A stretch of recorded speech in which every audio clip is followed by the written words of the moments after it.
Welcome to Backyards and Bevvies. Grab your favorite bevy, pull up a chair, and enjoy the ride. Hey, B&B fam. This podcast is sponsored to you by BetterHelp, H-E-L-P. Is there something getting in the way of your happiness? I know when I traveled the world, I had many days where BetterHelp's worldwide service of licensed professional therapists could have helped me speak to someone no matter where I was in the world about whatever was happening with my life, and with zero judgment. With their ability to match me with a therapist that best fits me, I know my mental health would have been way better back then. Believe me, I needed it. But I'm here to share a way for you to take back control of your mental health by telling you about BetterHelp's awesome services they have for you to talk with a pro about your life through their app or just online. Whether it is a video session or some simple messaging, their team is here to help. I went to check out the app for myself just to see how easy it was to use, and after a series of questions, I was told I would be able to start matching with a therapist in under 48 hours. And what is super rad is that it's affordable and they even offer financial aid too. So come join the 2 million users that have already been helped and gain back control of your mental health by visiting betterhelp.com/backyards for 10% off your first month. Remember, BetterHelp is therapy done securely online. Don't forget to use the special code BACKYARDS and let BetterHelp, H-E-L-P, help you to start living a happier life today. And we're live. Woo! We had a new motorcycle intro. Ta-da! Was it Wiley? Hey, welcome to this afternoon's edition of B&B Backyards and Bevvies. Your midweek treat. Your midweek treat. Whoop. Whoop, whoop, whoop. We need a machine that does... Brr, brr, brr, brr, the like DJ Khaled noise. I think the brr, brr, brr, brr, or just an annoying air horn sound. Speaking of DJs, we have some DJ talk to talk about here in a second, actually, which is quite funny that we brought that up. And I didn't even think about it, but it is, those noises are quite fun. For sure. Sound effects in general are fun. Well, and not to go off on a tangent, but just to say this real quick, like, you know if you hear a certain DJ's song. Oh, yeah. Like, it becomes their signature sound, their signature intro. Like, he's always like, DJ Khaled or whatever. Mm-hmm. I mean, it's branding. Or you know that the beat's about to drop. Mm-hmm. You know something's going to happen if you're in the club and that... Yeah. Air or horn. like Mike Will Made It. It's like, Mike Will Made It. I mean, you know, as soon as you hear that, you're like, ooh, yes. I love this stuff. Oh, it's great. It's great. The air horn is annoying, but the ones that are like super unique are definitely that one cool. that Mike Will Made It definitely is a unique one. We have been talking, I mean, most of our stuff is music related because we were in the music business for so long. And we actually just heard your 4-part series on how you got into the business, how you stepped it up in the business and where you are and where you plan to be. And it's funny because when we first started, we were like, oh, okay, let's just do, you're like, I think I can do it in 1. I was like 2. I was like, probably 3. And then by the 3rd one, you're like, oh my gosh. How you forget like how much time, like how many years spent, the effort, all the stories. Don't get me started on time again. Remember the other night you were time machining and started talking about things that I could not wrap my brain around. And I was like, well, if I wasn't pregnant, I'd be on the same level as you, but no. But it was fun. I thought that, so by the time you hear this one, we would have already done our friend Camille. Yeah, I'm excited to hear that one. And her awesome NB goods business and all the talk and the documentary she was a part of. And now you're listening to us, you know, a couple weeks past when you dropped your stuff. And it was cool. We went through a lot of stuff. And in that process, I was asked to go do something, you know. You were. And I've been asked for the last, let's see, when did the panoramic start? It started, I mean, everything locked down like March 13th of 2020. 2020. So I flew home from Australia. You were good day. Working with Queen. Let's put another shrimp on the barbie. Except they don't say that. I know.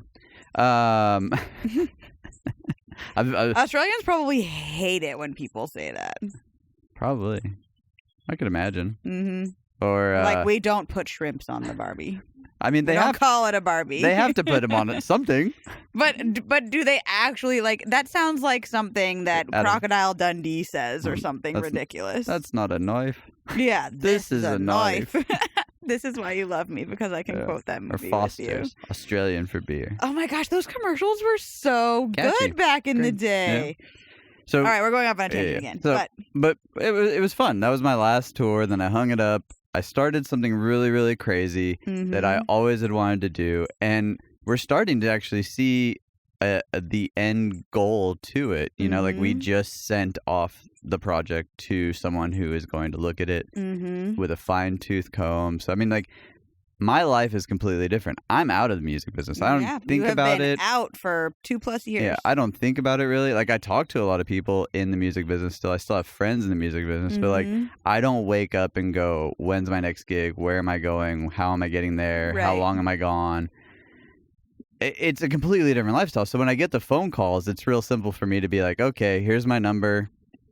Okay, that's too high. Perfect. Yeah. And basically, you're throwing out a ridiculously high number so that they can be like, "Yeah, we can't afford that." And you're like, "Okay, well, I'm not going to leave then." If someone did, though, it would do all the things we needed it to do. It would basically take us back to even, so that like we could afford childcare and all these things. Right. And if I had to go on the road and da da da da da, but yeah, I'm asking for a ridiculous amount, not because I want to be that guy, but because I really enjoy what. Your time has value. My time has value. It has a different value because I'm doing these things. Right. Yes, the podcast is big. The podcast is building an audience. But the project is what I've been really focused on. So to get these phone calls, 98% of the time, I'm like, yeah, I'm good. Right. And so you've gotten quite a lot of phone calls. I've gotten some people needing you. I've gotten some pretty awesome phone calls too, you know, like, and I'm not going to name drop just because I'd like to keep those confidential, but I've gotten some big ones where I was like, I love the people out there. I love the band. I love everything about what I would go do and where it's at. But if I did that, everything that I've worked so hard on for the last 2 years would go away. That's true. Not necessarily go away, but it would really put the progress would stop. I would not be able to focus my attention to the client if, like, let's say I was going to go on a tour. It would be really hard for me to give my attention to them, plus give my attention to over here, like what I'm doing here, plus then like try to like FaceTime home and all those things. Right. So yes, the number is ridiculous for so many other reasons. Right. And so we talked about your story, and then out of nowhere, I think you might have actually we were at work or something, you came home, and I was like, hey, so I got a phone call today to go fill in mixing front of house. And that was always the position that I never really, I had done it, I'd filled in a lot, I'd kind of had baby bands that I mixed front of house for, but I was never like, quote unquote, a front of house mixer, you know, or the engineer for the band that mixed the live sound. And for our listeners who don't know what that is, that's the guy or girl at the soundboard pushing all of the buttons, basically making sure the live show sounds good.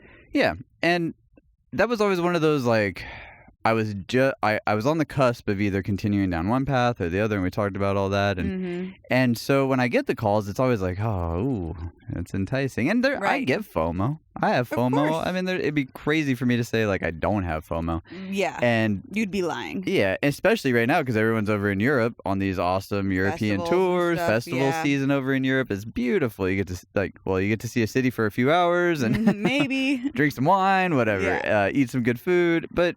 There was always something super cool about seeing friends, and you cross paths with so many different tours through that European season that it really did make that kind of touring fun. So I get this call, and it was from a monitor engineer, and he was like, hey, do you want to come fill in as a front house guy here in town? And it's 3 days, 2 days rehearsal, 1 day show down at the bar that your boss owns. Yeah, you were gonna go mix. I'm still wearing the shirt from last night because I was down. It was a very late, busy night for you. It was a late night, early morning. Yeah. And then I set all this up, and I was like, you know what? I let my glam team sleep in today, so they weren't here. So I don't even have a hat on today. I'm pretty much your glam teams. I don't know what you're talking about because I was up before you. I have no hat on today. I'm a mess, but you look good. But yeah, you were at Ole Red, and the reason that the show was there was because it is CMA Fest. So and Spotify basically turns the entire Ole Red building into multiple mini shows. Yeah, every artist gets like 30 minutes that are like all over their playlists, and it is just madness. Yeah, and I've done the best lineup for sure. Oh, hands down, and we'll get to the lineup here in a minute. But I mean, CMA Fest is a really interesting thing for a town to have because it's not just one stage, and it's not just two stages in the same vicinity. It's like all the over whole town, and there's music in every bar. There's stages throughout Nashville, the stadium to the amphitheater to the riverfront to the and then name any bar that has a stage now. Well, the record labels have their own showcases, like bar restaurants where if their artists aren't playing one of the official stages put on by CMA Fest, they're playing a stage there. So I mean, it's more music than one person can possibly consume. There's no way to see everybody. Because there's so many people playing at the same time. It's wild. And the weather has been beautiful. Yeah. And I always found it annoying. And I think, I'm not going to lie. I think working it is tough. Working it is tough. And I've been on it multiple times at the stadium, and it's a long day because especially if you're the headliner. For a 30-minute set. You get there at 6 a.m., 7 a.m., you load everything in, then you do the sound check, and then it's like, see you later. And living in Nashville, traveling in maybe, and you have a bus, and you can go sit on the bus. But traveling to a stage when you live here, and then you have to drive downtown at 7 a.m. to then just drive home. Parking. It's a lot. It makes it a very, very long day. And so when I got the call originally, I was like, oh man, do I really want to do this? And it was for an artist I used to work for as like a system engineer. And I was like, I've always liked him. I've always looked at him as a person who not only had similar traits to me, like he was wild, he liked motorcycles, but then all of a sudden he became a dad, and I was like, man, that's kind of cool. Settled down, like he had got tattoos, married, became a family man, found God.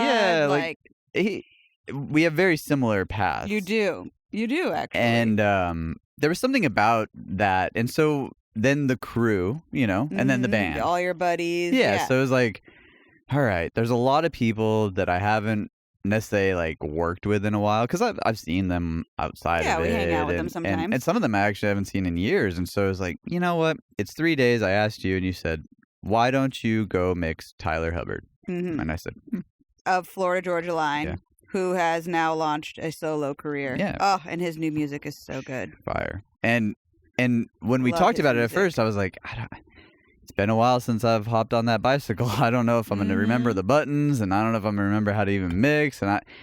And there was nerves inside of me, but ultimately the nerves went away real quick because all of a sudden I realized, well, for one, I'm not looking for another front of house gig. Right. So all I can really do is go give the best product I can and have fun with it. And that's one thing I never did before. Is I never really like treated it as fun. I treated it as super detailed work because, oh my gosh, well, if I don't do this good, then I'm not going to get another tour, and then I'm not going to make money, and then Right. So when you said yes, all of a sudden all the emotions came back. Like, oh my gosh, I'm going to go do a gig. Yeah. Like, whoa, this is kind of crazy because we just said I haven't done anything for and I hadn't +years. And I hadn't mixed at this point on almost 3 years because the Probably last 3 thing years, I had mixed was Aiba. What? No, I thought, didn't you mix Ray Lynn after that? No. No, because when I came back, I went to... maybe, I don't know. No. I think you did. I think you mixed... Because Aiba... Yeah, you mixed Ray Lynn after that. No, whatever. Either way, I hadn't mixed since 2018. Wow. 2018. That's crazy, right? Yeah. So there was like a lot more nerves, too, because it was like, well, not only am I like mixing, I'm mixing someone who's rebranding themselves. Yeah, So- launching a new career as a solo artist, you have but has a big following already because of his duo. But relaunching yourself is hard, and so not only do you have the label looking at you, you have all the label executives, and then you have all your the management, PR all the people, and yeah. then you have all these people. So all of a sudden, a little bit of that side in is like, okay, go have fun, because if you have fun, you'll do better. Just go have fun. Even if at first you struggle or you fight through, you have 2 days of rehearsals to figure it out. Thank goodness. Well, and besides the fact, like you said a second ago, that you really like Tyler. Yeah.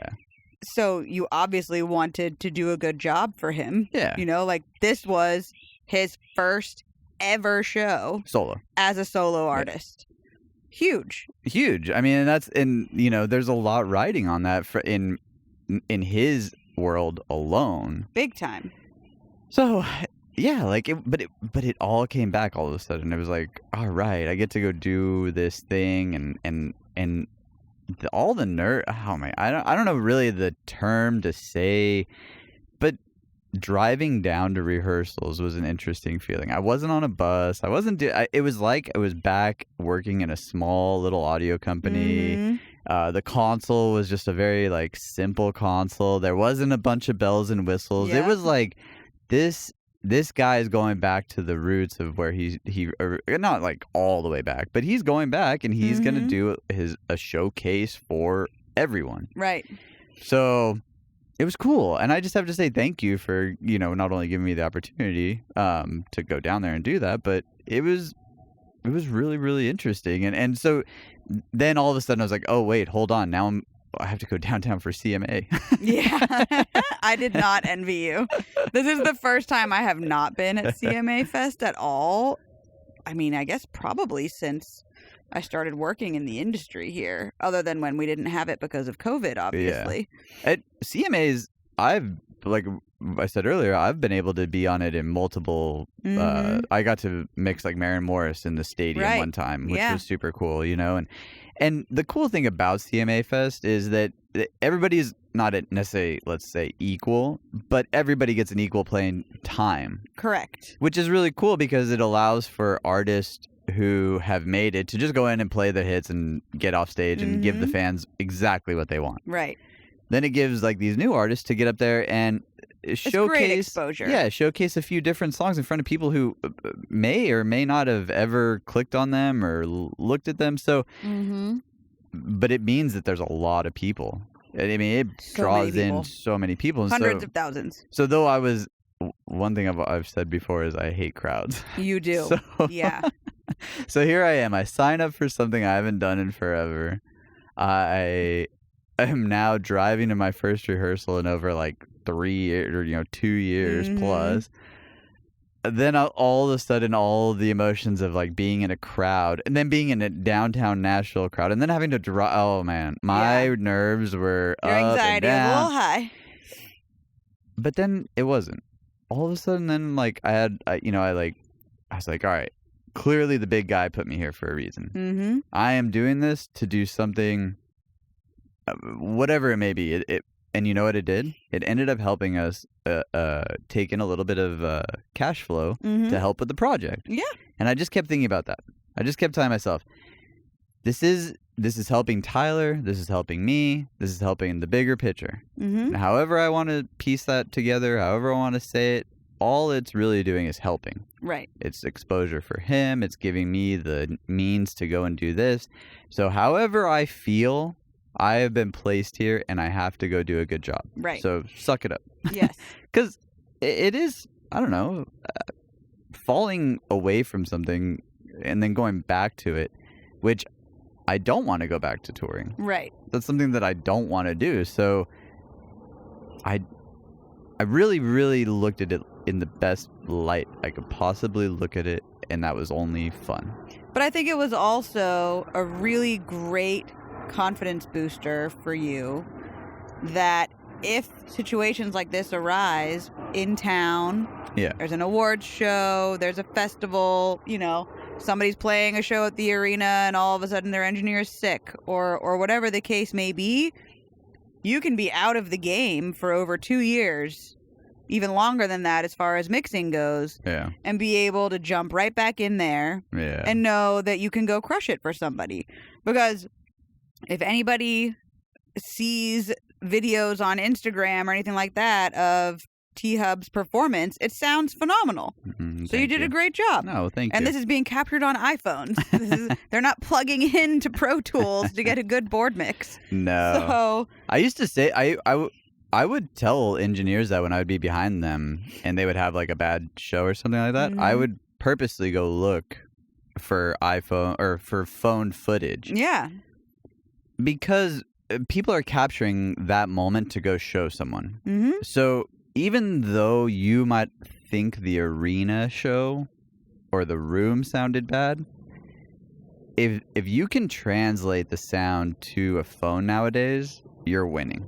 100%. And that sounds kind of bad, but in a way it's not, because that's how everybody wants to share their life, is through videos or through some sort of social interaction with other people. And so, you know, we talk about it all the time, that emotion that people get from getting a like or from getting, you know, a smile. So, yeah. So if there's one thing that I wanted to do was make sure that I translated Tyler to people, because people were going to be sharing it. Right. Well, and I think it's even more of a testament to you doing a good job that Tyler was then sharing all these stories that people were posting on Instagram to his own Instagram story. So obviously he thought it sounded good enough for him to send out to all of his followers. So good job. I didn't get fired. You did not get fired. Got paid, had a good time. I mean, I guess if I did get fired, I wouldn't really know about it, because you know, like you haven't heard any complaints. If I didn't get a call back, well, I guess I'm here doing this for the rest of my life. Okay. But you also, in addition to mixing Tyler, you got another phone call shortly after that. Okay, so back up a little bit. So starting in like 2014, we had this small rap act come out with us as an opening act. His name was Nelly. Yeah. Not small. Not small at all. By far one of my all-time favorites. One of the things that he does in his show, and I don't know if a lot of people, and I used to always, I liked Nelly. I always did. I always thought that his music was fun. I wore that Country Grammar album out. Like literally wore it out to the point that the CD would not play anymore because I had played it so many times. So I had to go buy another one. That's amazing. That's how many times I listened to that record. CD. It was a long time ago. Like the whatever that coating is on the bottom of a CD, like that was peeling off. That's amazing. I had basically like burned through it with the laser. Burned through it. So good. But I never realized it. So okay, I liked Nelly always as a rapper. Maybe he wasn't the best or however you want to look at it, but I always enjoyed his stuff, right? So when I started mixing him, I was like, oh my gosh, this brings back so many emotions. And they asked me to mix him on, you know, as an opening act in 2014. So that's how on the FGL tour, right? On the FGL, we were doing like a small baseball stadium tour. Small baseball. Well, it was like minor league. Like this wasn't. This wasn't the major one that he ended up also doing with you guys. I actually mixed him a few times, and that's how the relationship started. And so, but one really, really cool thing about Nelly, and I don't know if a lot of people know this, is that he has a #1 rap album, or I think song. He's had a #1 R&B song. He's had a #1 country song. Yeah, with Tim McGraw. I mean, dude is across multiple genres. I think pop radio. I think he has awards too in a lot of these different things. So you hear the name Nelly, and sure, you probably think Country Grammar or Hot in Here or Grill or you name. There's a bunch of songs. Yeah, so many good ones. But he puts on a show. Such a fun show. I mean, if you've never... He is electrifying to watch. Absolutely fire. Like him and City is his hype guy. They go out there and they just crush. And they used to only be a DJ, City, and then there was a DJ and then 2 hype guys and Nelly. So here I am. I get the call to do Tyler. Everything's agreed upon. I'm happy. They seem happy, and like very, very shortly after. And this is also a fun thing about this industry, is it is small. So the minute something happens, someone else hears about it. Right. So all of a sudden, the guy that asked me to do this suddenly goes, "Hey, do you want to also do Mix Nelly? Because he's right after us. Mhm. And I paused. And Tyler was going to perform with him too, right? Well, I didn't know that at first. I figured that. You can only assume that, but you never know. Like, Right. it's his set. If I didn't. Yeah. And you only get 30 minutes. Well, and plus Tyler probably, the one song that they had big that they always did was Cruise. Right. So, and when that's you're FGL, and that's so you don't FGL. really want to go back to the duo thing. Yeah, you don't want to, like, if you're going to showcase your stuff, you don't want to showcase your old stuff because then you're just drawing people back to that. Right. So I wasn't sure, but I was like, you know what? I'm already there. Might as well make a little extra cash. And so and get to see your buddies that are with and Nelly. get to see my buddies with Nelly. Yeah. So I said, sure, have their dude reach out to me. And sure enough, like 2 minutes later, I get a text message. Bloop. Mhm. And it was like, hey, man, I heard you do. And I was like, hell yeah, let's do it. We're off to the races. So there in my mind, I'm like, and Nelly, though it, at the time when I was mixing, it was only like, 5 inputs. Mm-hmm. It was a lot of work because it's not just tracks. Like, sure, there's like some tracks, but him, City, and the other hype guy, they also sang pretty heavily. Right. And took turns and battled and flipped. And I mean, it's a workout. Mm-hmm. And then I'm riding with their manager and he's like, yeah, it's a full band too this time. I'm like, what? I've never not just mixed DJ, we got him real with musicians. I was like, oh, this is going to be good, but oh, here comes the work. Right. So all of a sudden the work started to set in because sure, there's fun involved, but there's also a lot of work. And so, my stacking emotions on emotions on emotions. Right. But still in the back of my mind, it's all fun. I have nothing to worry about. I have zero to worry about. And that was the first time in a lot of my life I wasn't worried about doing something. It was really just the process of doing it. Right. Like going downtown was annoying. Dealing with crowds was annoying. Yeah. Parking. Even dealing and I say this in the best way possible, even dealing with management can be at times tedious because, sure. they're now you deal with emails and text messages and some phone calls, but it's hard to like sometimes get an answer right away, and so you're waiting, or you're like, hey, what's up with this, or what's going on with this, or what do we do here, and so I was dealing with that, and I was like, dang, this is maybe I don't want to do this. You're like, oh, I forgot. There's a lot of detail. There is a lot of details. This. Yeah. But so back to Nelly, that I genuinely was excited because I knew during CMA Fest, Nelly being a crossover artist like he is, I knew that it would be a bomb show for one, and then for two, it was just going to be over the top excitement because Tyler and then Nelly, and then it's downtown Nashville at 12:30 a.m. Yeah, They were the last two artists to play. The last two artists to play. So it was party time. Oh, it was party time, and we were in a small, Old Red is big, but you're still mixing stadium arena people inside of a small club. Yeah. But if Blake can do it, I can do it. For sure. Anybody can do it. If Blake can put his whole band on that stage and have a which he does. Which he has a rock star of a show. Okay, then get that out of your mind. So it's like almost you're eliminating stuff when you're like, like imagine going back to riding a bicycle. Imagine not riding a bicycle for a few years. Mm-hmm. It has been a long time since I've ridden a bicycle. Yeah, so when you pull the bike out, you have to like start going, okay, let me get on it, check. Let me put my feet on the pedal, check. And that's really basically what I started to do. And so we get into rehearsals, and yes, those were in the back of my mind, like, okay, I'm in a club. I've never mixed in this club before. I've been in there. I've seen the system. Okay, I'm on a new console that I haven't been on in, gosh, knows how many years. Right. And then here we are in rehearsals now. Boom. I'm like in a big boomy room too. It's aluminum everywhere. I'm like, oh gosh, this is going to be sound totally different than it's going to sound when you're actually in Old Red. Total different PA system. Yep. I'm like, oh, you know what? I just need to bring up channels and faders and instruments, and that's all I started to do. And really riding. Then there it was. I just pushed on the pedal. And riding the bicycle came back to me. Love it. It was insane. It really, really was a cool feeling. And there was a little bit of emotion involved because it's like I don't know how to really put this, but like bringing up something in a big speaker system is just fun. Mm-hmm. There's a little bit of a fun rush behind it. You know, it's sure. like you hear a guitar at, you know, let's say 90 decibels or 85 decibels, you know, like that's it's loud, but it's not that loud.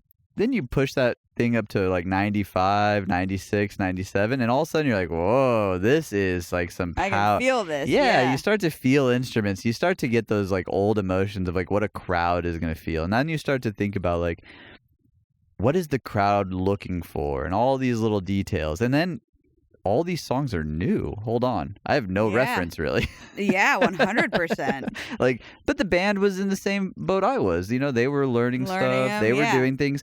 So because Tyler's stuff, he only has one song out so far off of his upcoming record. Yeah. So you couldn't like go to Spotify and get familiar with what the songs are supposed to sound like or anything. And when I would go fill in for Jared on the FGL shows, I had already heard those shows live 1,000 times. Right. So I was like, oh, okay, I know exactly what the kick drum should be sounding like here. Right. I know exactly what. So it was. You were starting from scratch completely. Basically. But therein lies that fun again. It was like, this little is adventure. A little adventure, a little like it was like an amuse-bouche.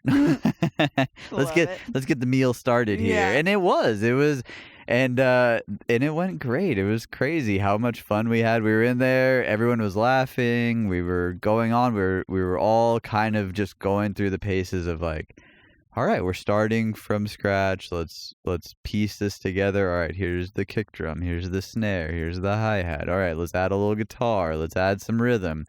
And all of a sudden, it all came together. And it was like, okay, well, now let's run it a couple times. Oh, there it is. There's the fun. Okay, let's work on this part. Let's add a little reverb. Let's add a little. Now let's start, you know, putting the sprinkles on the cake. And by the end of it, I was like, okay, I can do this. It's awesome. I love it. And I've always been a nervous mixer. Mm-hmm. Probably because I was always terrified that if I didn't do good, everybody in the arena would go tell my boss. Be like, oh my gosh, how could you let this Probably guy? also because you were always a fill-in. So you were always having to take on somebody else's pre-established work. Yeah.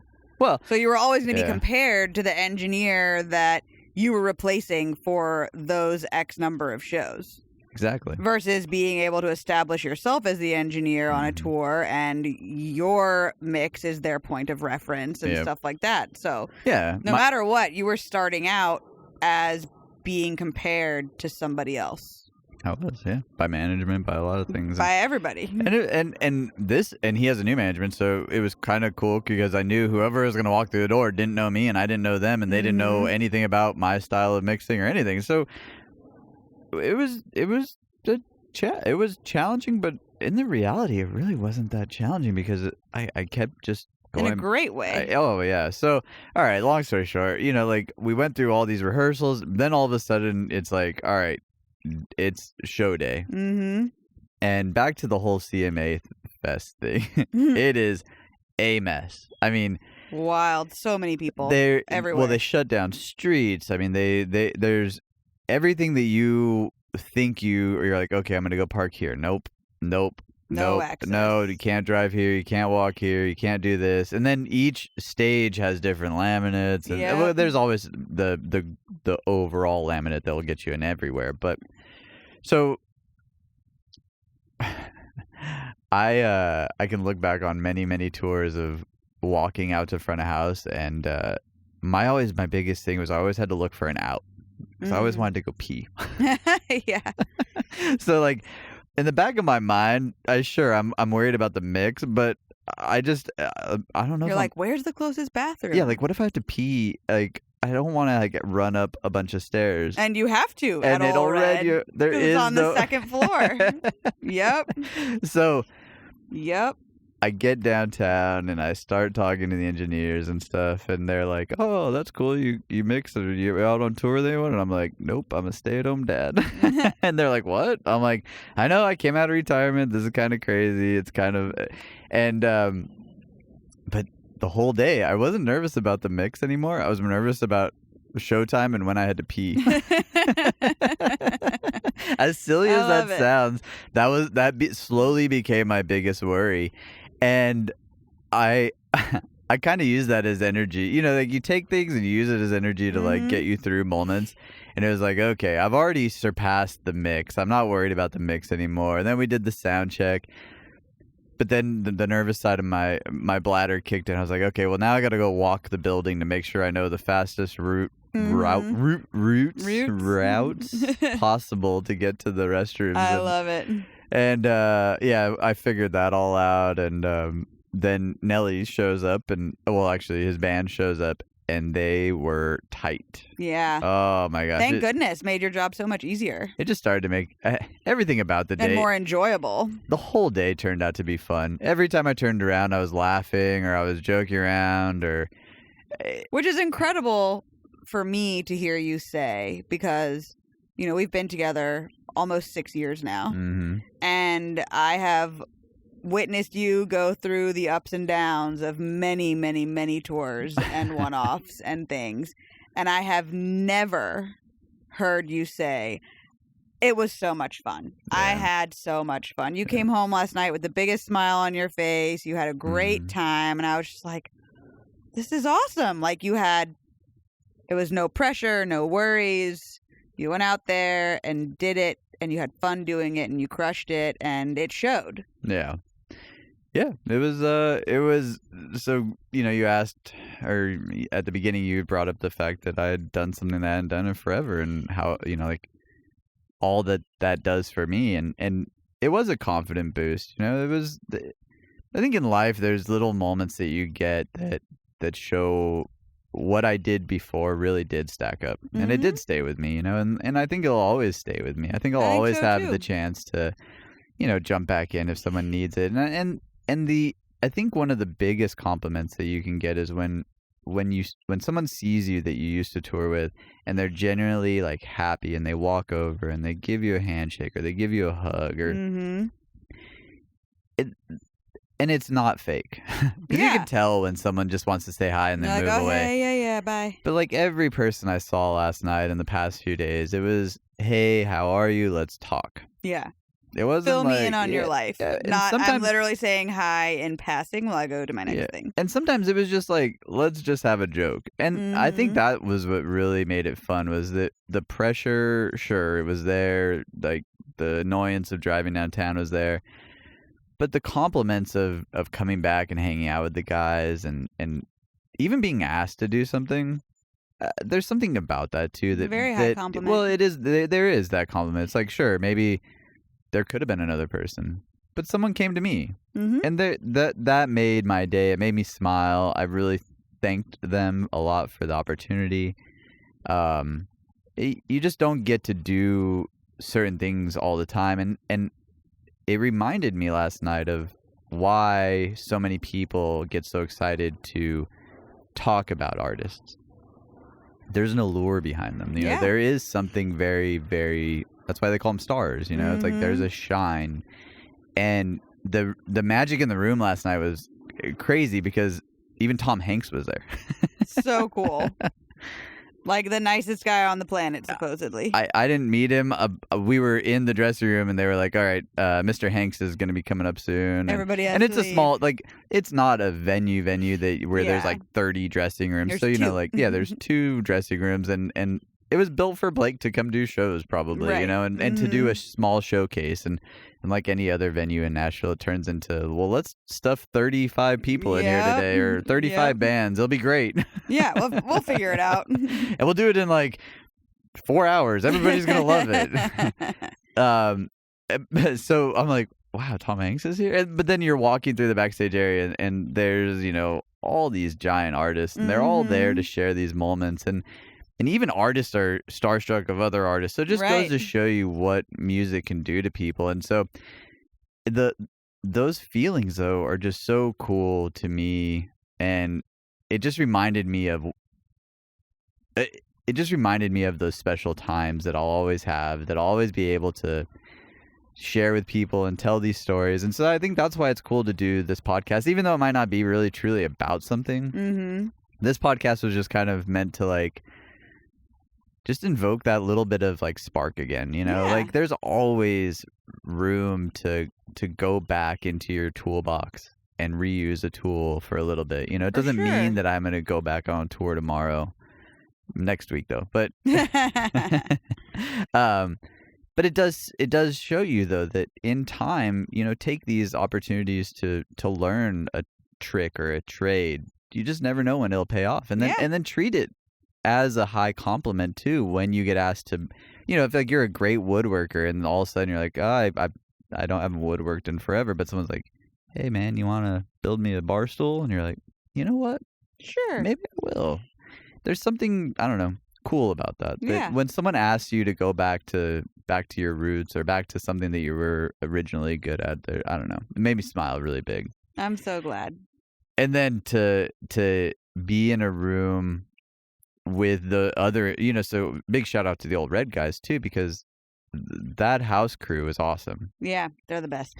You know, I've dealt with a lot of crews through my career and they were very professional. They were very willing to like accommodate on so many different levels of like, hey, you know, like, can we move this here? Can we do this? You know, and it's really hard for people to say like yes to those days because you have so much going on.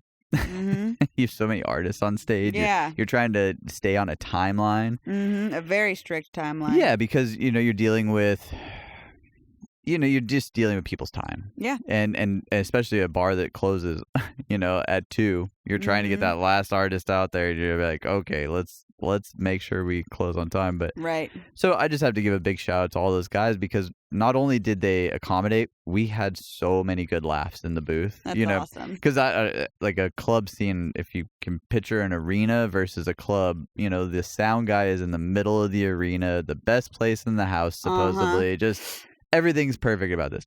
We were like tucked in a corner up on this little platform underneath you know, you're just away from everything, but we were crammed in there and all we could do was just laugh at the day. And those guys have been there since 2 days in a row since like 7 a.m. all day till 2 a.m. back the next day. So all I can say is just thank you to those guys for being so nice and just, you know, helping me.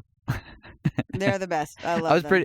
But I had to make fun of myself too because I would be like, where do I push this button? And the guy'd be like, I got you, buddy. Yeah, don't worry. Don't worry. So it's fun. And then, I don't know. All I can say is mixing Nelly again brought back, you know, all those emotions too. And the crowd went wild. So awesome. I'm telling you, if you've never seen Nelly, go see Nelly. Definitely. And go see Tyler Hubbard play solo. Oh my God. He sounded awesome. Yeah, he did. So good. Yeah, go online, check out his new stuff. It was pretty fun. It was that 5'9" song is catchy. Oh, wait till you hear the other ones. I can't. I'm so wait excited. till you hear the other ones. They are, and this is not this is, you know, not me tooting just his horn or anything like that, but the guy can write. He is a phenomenal songwriter. So that there is giant. And there's one song in particular, I think it's called like 35s that or 33s or something, I don't know, but he announced it to the crowd. He was telling this small little story, and it was right before he sang the song. He was saying how he originally wrote it for another country artist and they said no to it. And he was like, oh, well, dang, that sucks, but good for me. Yeah, I'll keep it for myself then. and it's one of those like songs that you hear live that everybody gets into. That's and awesome. It was cool because there was like this, sure, there was like touches of FGL in there because I don't think you can, you know, part of FGL was Georgia. Right, so, I mean, right. You can never get away from that completely. But to listen to his new stuff, yeah, there was that little element, but it was little, and you could see his whole career on a different scale, like growing. So great. Yeah. So happy for him. I can't wait. I hope he and to look over skyrockets. And see Tom Hanks jamming along. Right? Wild. Tom Hanks' stamp of approval. Love it. I kept saying, I want to meet Woody. I want to meet Woody. From Toy Story. What's your favorite Tom Hanks character? gosh, I don't even know. He's had so many great movies. I'll have to think about that and get back to you. I don't know if I could just pick one. Big. You do love that movie. I love the movie Big. I remember watching it as a little kid and just being like, can I go find I think it's Voltaire or Voltaire? The little Zoltar. Yeah. I think I was combining Stranger Things and probably Vecna and Zoltar. We were in the dressing room last night trying to figure out Vecna. Mm-hmm. We're like, Victor? You just texted me. I would know. Vortex? Like we named every other V. Did you ever get it? We did finally. The Aaron, the keyboard player, was like turned. It was like Vecna. We're like, that's the one. Not Verona. Terrible. So, but yeah, Big was definitely my favorite Tom Hanks movie. It's a great one. Yeah. Oh, no, he wasn't in that. Let's not go down the Tom Hanks tangent. We'll be here for 4 hours. He's in so many good movies. No. I'm calling it. Let's do it. Calling it. No, I want to go down the Tom Hanks. We're not done. We are just starting this podcast. Welcome to Backyards and Bevvies, everyone. Oh, no. We are just starting off today, and this is going to be amazing. It is sunny out. It is hot. Are you warm over there? Oh, I'm dying. Are you dying? Yes. This baby turns me into an oven. Legit. All right. Well, all right. Let's wrap it up then. Let's make this a short one. We've given people, I think, like some long ones to listen to. So let's make it a short one. But all right. Here's my take on what I did. All I can say is I was very humbled to be asked to go do something so cool again. No, I'm so glad you got the chance. That was it. I mean, it's awesome. Forever in my mind, I will always remember the fact that I got to be a part of Tyler's first solo show. So cool. So cool. That alone with itself, with a guy that I like, a band that I like, a crew that I like, and then all the other memories of meeting new people, new faces, new friends. Just magic. It was magic. It was a wonderful, wonderful experience. And you know, the biggest props to Tyler and his career and his crew and everything that he has going for him in the future. All I can say is, wow. Yeah. We are in his corner. Oh, 100%. It allowed me to smile. It allowed me to miss you guys on a different level. Mm-hmm. It allowed me to remind myself why I stay home. But at the same time, it did allow me to truly enjoy a passion that I had for many, many years in a different way for once. Mm-hmm. And not a way of just about a monetary value.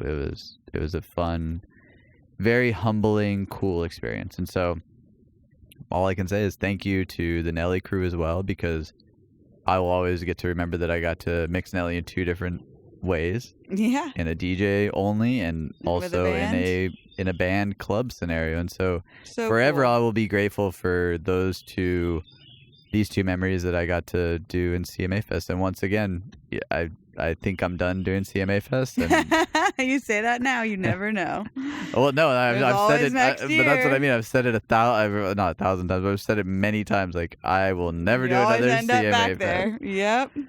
And it's probably because in a weird way, there's some sort of sick, twisted thing deep inside me where I just love that pain for the pleasure. But I am truly, truly humbled, and I thank you as my wife and as my manager and as my friend that you gave me the opportunity to go out there and relive some cool memories. I'm glad you did. I'm so glad you did. Thank you, everyone. Again, big shout out to Tyler and his crew. Big shout out to Nelly and his crew. And Spotify, way to go. Yeah. I mean, good job. 100%. It was a great, great experience. And so... until next time. Thanks for joining us. I think I need a deeper radio voice. I like your voice. Leave it alone. All right. Until next time, everyone, we thank you so much for tuning in to Backyards and Bevvies. Remember to, if you haven't started following our sponsors, BetterHelp, Inked Vanity, Level Up Roofing, Earthworks Audio. We truly appreciate all that you guys do for us, and so round of applause. And here we go. Let's end the show. Cheers. Awesome.